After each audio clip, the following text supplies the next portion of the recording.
What is up, guys? It's your boy Cabal Drop Podcacus, and today we've got some brand spanking new Destiny 2 news, courtesy of the Bungie weekly update that has just gone live, revealing official information. And so, let's get started.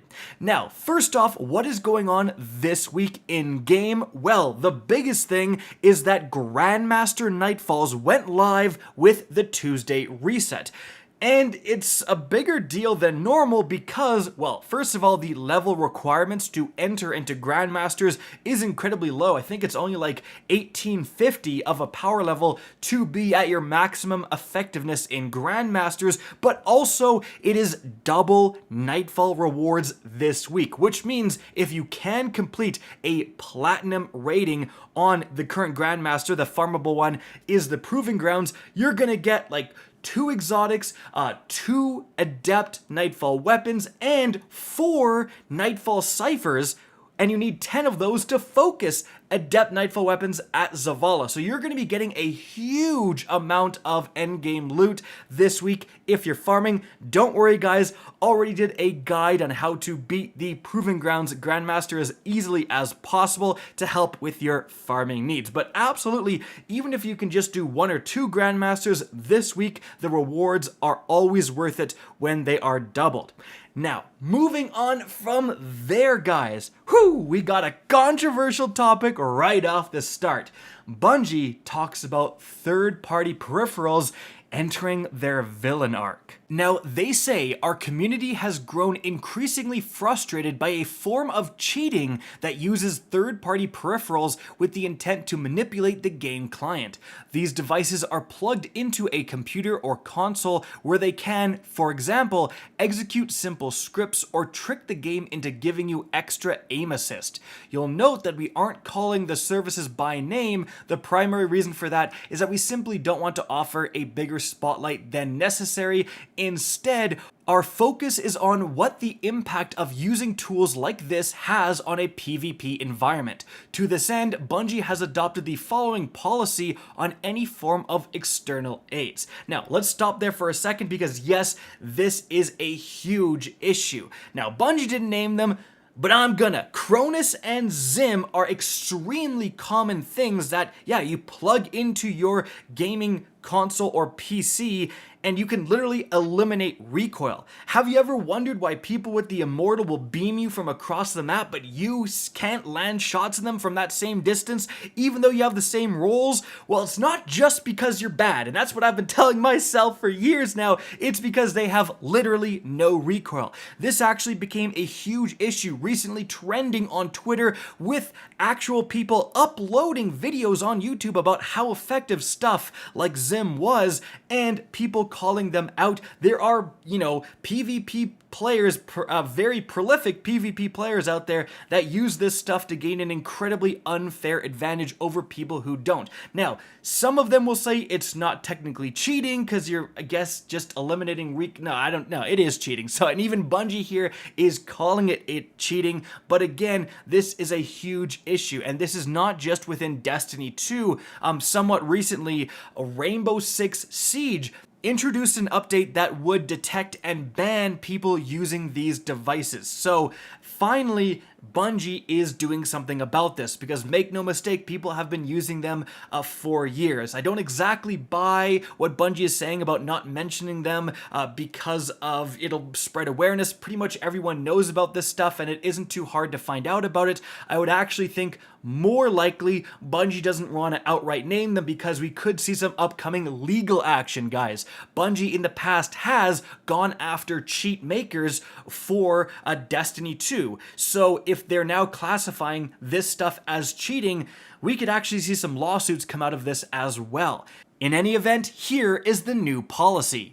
Bungie embraces the use of external accessibility aids that enable an experience the game designers intended, but will take action including bans on people who abuse these tools specifically to gain an advantage over other players. So they break down exactly what they mean after that. So firstly, for external accessibility aids, they are any device or input that augments the player's ability to control the game beyond what the game itself normally provides. This includes, but is not limited to, programmable controllers, keyboard and mouse adapters, advanced macros, or automation via artificial intelligence. This does not include features that Bungie provides, and they have more information with a link. Now, the second part, experience the game designers intended. That means that content meant to be difficult or prestigious is designed like that for a reason. We do not intend for difficulty to be automated away via software or hardware. Therefore, simply using an accessibility aid to play Destiny 2 where players could not play otherwise would not be a violation of this policy. Using these tools to mitigate challenges all players face, such as reducing recoil or increasing aim assist, would be a violation.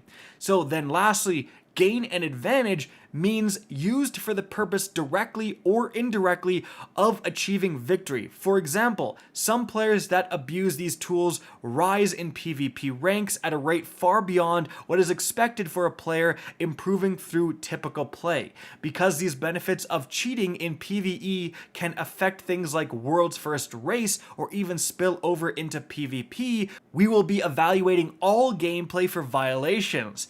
So you can't use this stuff in raids either. And they do say we'll be monitoring for violations of the policy and issuing warnings, restrictions, and/or bans appropriately. So, wow, that is a pretty big deal, and this tweet that popped up during the whole, debate about this stuff has never been more appropriate. In any event, guys, moving on from there. So, there's actually going to be a new commendation called Best Dressed, and this is actually what it's going to look like in-game. So, this was intended for Season 21, but Bungie said they're actually pushing this into the mid-season update. They say, now Best Dressed isn't going to have a large commendation score, but fashion is never about getting the highest score, just about the most accolades. They also say Best Dressed commendations are restricted to what we call low trust activities, match-made activities that don't rely on significant communication or team play, not raids and dungeons or trials of Osiris. So if you're running, again, battleground strikes, whatever, you see someone looking fly, you can give them this commendation. But then, guys, moving on from there, Trials Labs is going to be returning on week 8 and 11 of Season 20. Bungie says in both, we'll be testing the new matchmaking parameters to gather analytics and verify they work as intended on a large scale. So, for a refresher, you can see it right here. I'm not necessarily going to go over all of this stuff, but as usual, Bungie is introducing some form of new matchmaking into Trials. The matchmaking changes in Iron Banner seem to have backfired spectacularly with lower than normal players in the latest Iron Banner, so we're going to have to wait and see. It's always such a big debate when it's changes to matchmaking. You have people saying that it's so good because they don't get stomped, all this stuff. You have other people saying that it's bad because it has worse connections, they can't play with friends, all this stuff.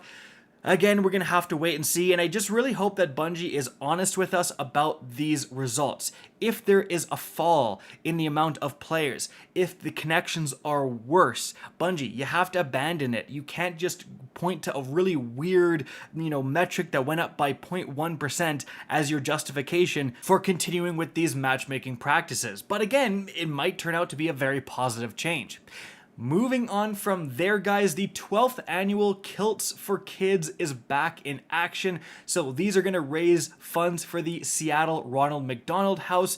If you donate, as you can see here, $50 or more, you will get the knees out emblem in game, as you can see right here. And of course, the proceeds go towards a great cause.